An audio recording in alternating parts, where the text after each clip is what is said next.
Je suis présentement à Windsor. On vient de terminer un atelier sur la planification de carrière pour les membres de la famille.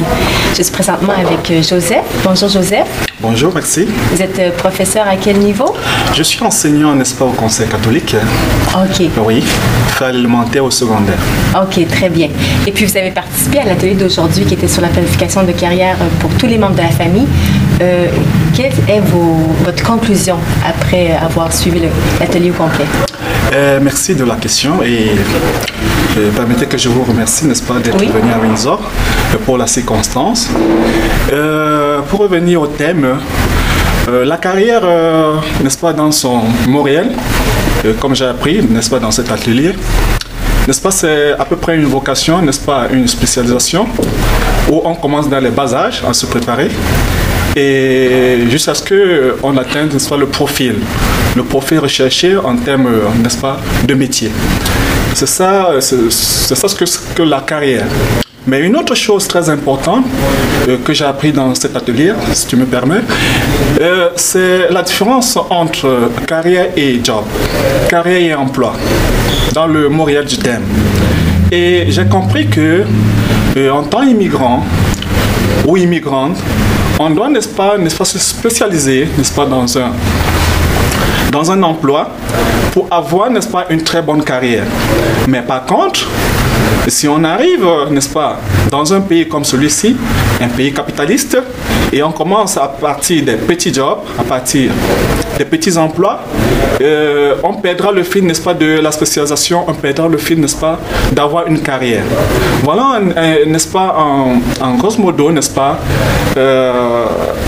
le thème carrière par rapport à l'emploi. Très souvent, on fait une confusion entre les deux thèmes. On croit que c'est la même chose. Mais aujourd'hui, j'ai compris qu'il y a une très très grande différence et on peut à partir de là cerner la différence. Et puis, on a parlé également, bon, comme vous l'avez mentionné, on a parlé de carrière versus un simple job. Et on a parlé aussi, en tant que parent, à quel point c'est important aussi de s'impliquer dans les études des enfants pour aussi les préparer éventuellement aussi à avoir une carrière. Et puis, j'ai remarqué que c'est un sujet qui vous a quand même fait réagir. Exactement, c'est un sujet très intéressant en termes de parents. En termes de parents, quand on veut, n'est-ce pas, amener l'enfant à grandir, on doit l'impliquer dans une carrière. On doit s'intéresser, n'est-ce pas, au profit de cet enfant. On doit s'intéresser, n'est-ce pas, au cheminement de cet enfant. Et pour le faire, on doit vivre le quotidien de cet enfant. Très souvent, c'est ce que les parents oublient.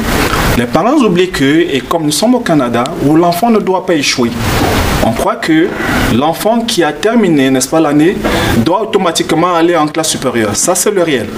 Mais concrètement, quand on constate qu'en 12e, l'enfant n'a pas fait, n'est-ce pas, une carrière réelle, en ce moment, le conseil d'orientation ne peut pas admettre à une fin utile, n'est-ce pas, que l'enfant puisse aller à l'université ou bien au collège et que l'enfant doit rester dans le marché de l'emploi. Et là, c'est là le véritable problème parce que le parent n'a pas suivi, n'est-ce pas, le processus, n'est-ce pas, n'a pas suivi l'enfant, il n'a pas coaché l'enfant ou bien n'a pas boosté l'enfant, il n'a pas vu, n'est-ce pas, le prolongement de l'enfant, le profil de l'enfant, il n'a pas vu le travail de l'enfant au fil des ans pour voir où l'enfant a des difficultés. Et c'est là où vient, n'est-ce pas, la réalité de la carrière de l'enfant. Oui, vous voulez dire qu'en fait, les parents parfois prennent pour acquis qu'après, quand l'enfant arrive en 12e année, il va pouvoir continuer à l'université s'il veut aller à l'université, sans avoir porté attention à ses études avant la fin. Et puis parfois, ils peuvent arriver à un point où ils réalisent que finalement, l'enfant avait des difficultés, il a fait face à des événements pendant ses études à l'école secondaire qui font que finalement, arrivé à la 12e année, il ne pourra pas nécessairement aller à l'université. Justement, et là, il est trop tard pour... Et effectivement, vous êtes en train de résumer ce que je suis en train de parler en termes de processus où le parent doit suivre le cheminement de l'enfant. Dès que l'enfant entre en 9e année, on doit commencer à suivre le cheminement de l'enfant. Suivre le cheminement de l'enfant, c'est quoi? C'est regarder au fil du trimestre, n'est-ce pas, l'évolution du travail de l'enfant. Parce qu'on va voir les côtés forts, les forces de l'enfant et les faiblesses de l'enfant. Et très souvent, on peut booster, n'est-ce pas, les faiblesses de l'enfant pour l'amener vers la force. Et c'est ce que les parents oublient très souvent. On reste là, on reste croisés, les bras croisés, et on sait que d'emblée, l'enfant doit réussir à son année. Ça, c'est automatique. Mais il arrive un problème réel qu'en 12e année, le conseiller d'orientation constate que l'enfant ne peut plus, n'est-ce pas, aller à l'université par rapport à certaines contraintes. Et c'est là où vient le véritable problème du parent. Oui. Et puis aujourd'hui, dans l'atelier, on a parlé de cet aspect-là, justement. Et est-ce que vous pensez qu'en général, les immigrants, les résidents permanents, ceux qui arrivent d'autres pays, c'est une information qu'ils négligent, c'est une information qui leur échappe, qu'ils ne sont pas renseignés à ce sujet? Oui, je crois qu'il doit y avoir un manque de communication, n'est-ce pas, pour les nouveaux arrivants, pour les immigrants et les immigrantes. Il y a un problème de communication qui se pose. Et je crois que la venue des ateliers pareils, la venue des ateliers comme celui d'aujourd'hui est très très importante, n'est-ce pas, pour les nouveaux arrivants. Et ma foi, si vous me permettez, si vous pouvez multiplier, n'est-ce pas, mensuellement, n'est-ce pas, des ateliers pareils pour sensibiliser, pour susciter, n'est-ce pas, des informations au niveau des nouveaux arrivants. Cela permettrait que le parent soit, n'est-ce pas, au quotidien, au parfum des informations qui se passent, n'est-ce pas, dans le monde de l'emploi, qui se passent au niveau des écoles. Parfait.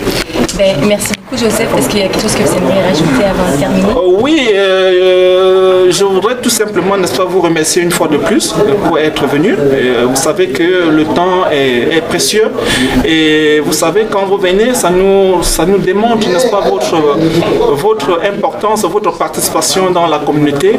Et c'est ce que nous demandons très souvent, vous qui êtes de l'autre côté, de nous assister régulièrement pour que nous puissions, n'est-ce pas, évoluer, n'est-ce pas, dans le sens du progrès au Canada. Merci beaucoup. Je vous remercie.